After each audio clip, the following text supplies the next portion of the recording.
I like a bit of danger to be involved in the work, some size to the challenge. So that was definitely there because it was such a big movie to be involved in it. 10 years ago, the world moved on after his death.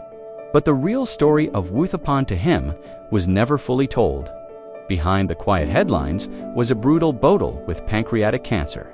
A fight hat slowly stole his health, his strength, and his peace. His final years swear, filled with silent suffering, private struggles, and moments that few people ever knew about. What really happened during those last days is far more heartbreaking than most realize. Today, we're finally opening the door to truth. Behind his final years and why his story still matters, Alan Sidney Partridge.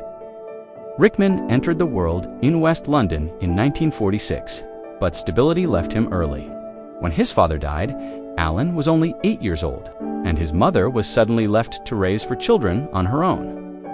Money was tight, life was but those years quietly shaped him. That early brush with loss gave Rickman a depth, a compassion, a lived-in understanding of people that would ladder a hoe through every role he played. Acting was not an impulsive dream before the stage ever called him. Rickman trained as a graphic designer, and by all accounts, he was excellent at. Still, something felt unfinished. At 26, when many actors are already hasting fame, he made the brave decision to start over and apply to the Royal Academy of Dramatic Art. He was accepted and he approached the craft with discipline and patience, not hunger. His time with the Royal Shakespeare Company forged the artist we remember, their hammered restraint, the power of pause, the weight of silence, the precision of timing. Rickman understood that presence mattered more than volume, and that sometimes the quietest choices speak the loudest.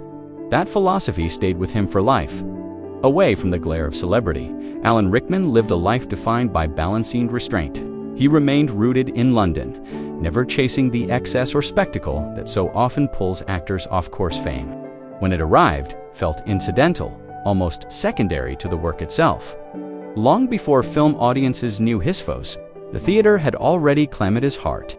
Trained at RADA and shaped buyers on British stages, Rickman honed his craft with patience and rigor at the Royal Shakespeare Company, where discipline and language were treated as tools. His stage work revealed his true power early on performances, such as Leo's on Dangeroses in the West End and later on Broadway stopped critics and audiences cold.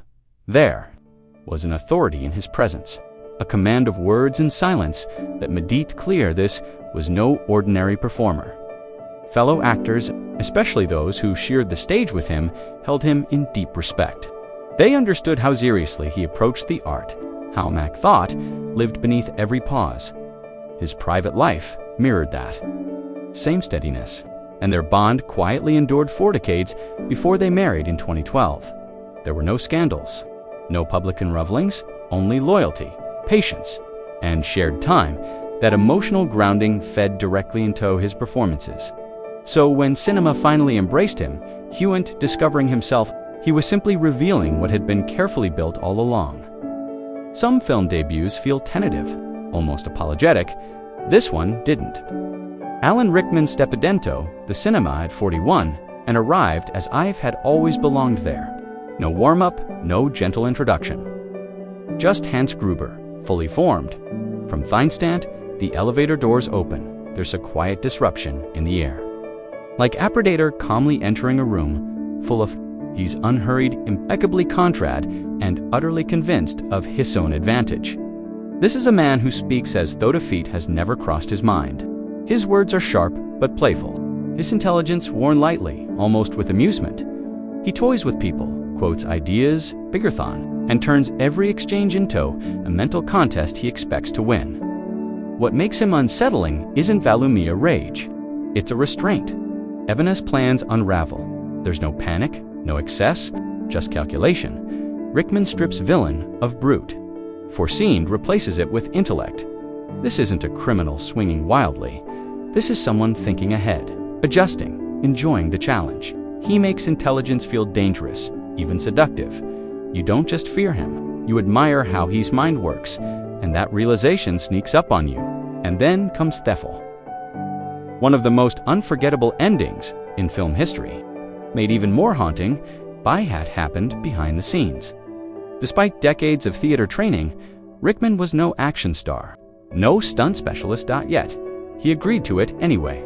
A 40-feet drop in his very first movie. The crew told him he'd be released on 3.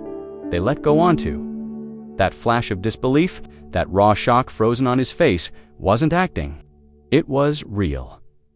There's something quietly poetic about it, a man known for control. Precision and composure was captured forever in a moment where control vanished. It's tragic, it's human, and it's unforgettable. Much like Alan Rickman himself, most actors spend entire careers casing a single unforgettable role. Alan Rickman claimed one almost immediately. It would have been simple. Almost expected for Hollywood to trap him forever as the elegant cerebral villain. But Rickman refused to be reduced to 8. He treated each new role as acquiescent act of rebellion against expectation. In Truly, Madly, Deeply, he revealed Agentler's side, offering a romantic performance filled with warmth and acting sincerity that surprised audiences who thought they already knew. Then he swung hard in the opposite direction. Robin Hood, Prince of Thieves, let him indulge in theatrical excess. A gleefully oversized antagonist who devoured every scene with mischievous delight. It was bold, almost outrageous, and entirely intentional. Rickman understood tone better, and he knew exactly how far to push it. By the time Sense and Sensibility arrived in 1995, his reputation had shifted. Colonel Brandon was a study in restraint, quiet dignity, emotional discipline, and longing held just beneath the surface. Rickman never forced the feeling. Hetero stood silence, letting emotion arrive slow, and when it did, it landed with devastating weight. By the mid-1990s, he was no longer the villain actor. He was the presence the performer whose gravity elevativizing around him. The industry recognized it. Awards followed. Golden Globe, BAFTA, Emmy, Screen Actors Guild. But more telling was the trust placed in him. Directors relied on his precision. Co-stars spoke of his generosity and intelligence of an actor who never coasted, never delivered anything less than complete commitment. One of the great pleasures of Rickman's career was discovering just how funny he could be. Galaxy Quest nearly passed him by at first. Science fiction comedy seemed an odd fit for someone shaped by Shakespeare in classical theater. Boutons. He embraced it. He wasn't forgettable. His deadpan misery, wounded pride, and absolute seriousness transformed absurdialig into comedy gold. That infamous line reading works because Rickman treats it as tragedy, not a joke. And somehow, by the end, he gives it real emotional meaning. That same year, Dogma offered annotherization. A divine messenger played with warrior, as if serving God were just another exhausting administrative job. It was pure Rickman, aloof, superior, and utterly fed up all at once. Then came Love Actually, where he delivered dawn of the film's most quietly painful performance. No grand speeches, no dramatics, just small choices. Regret flickering across his face, the realization of damage already done. Nth moment, Emma Thompson's character pawns her gift. Rickman says, almost nothing. Yet everything is there. Guilt, loss, and the knowledge that time cannot be He could make you laugh, then leave you aching seconds later. Few actors ever managed that balance. And then came the role that would bind him to generations across the world. Professor C. Snape's. When Harry Potter went into production, few casting choices mattered more Thancius. Snape, the role demanded contracty, someone frightening enough to unsettle children, subtle enough to hold adults, and complex enough to carry along emotionally demanding arc. They found that balance in Alan Rickman. From start, he refused to play Snape as a simple antagonist.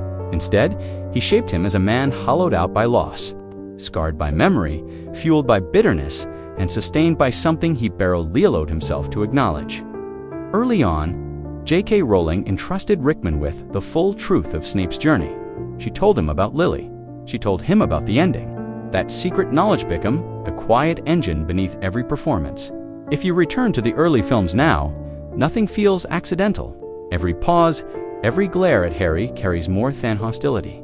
There's pain there. Seeing the eyes off the woman he loved in the face of the man he despised. His cruelty becomes a shield. His restraint, an act of survival. Rickman wasn't playing a villain. He was playing someone enduring constant emotional damage while refusing to let it show for younger audiences. Snape was never just another character. He was ever present, feared, disliked, misunderstood, and then slowly reasoned over the years. Viewers grew up alongside him, and when Deathly Hallows Part 2 finally revealed the truth, it didn't just explain Snape, it redefined him. A decade of glances, silences, and withheld emotions suddenly aligned. One word always rewrote everything. Simple, devastating, unforgettable.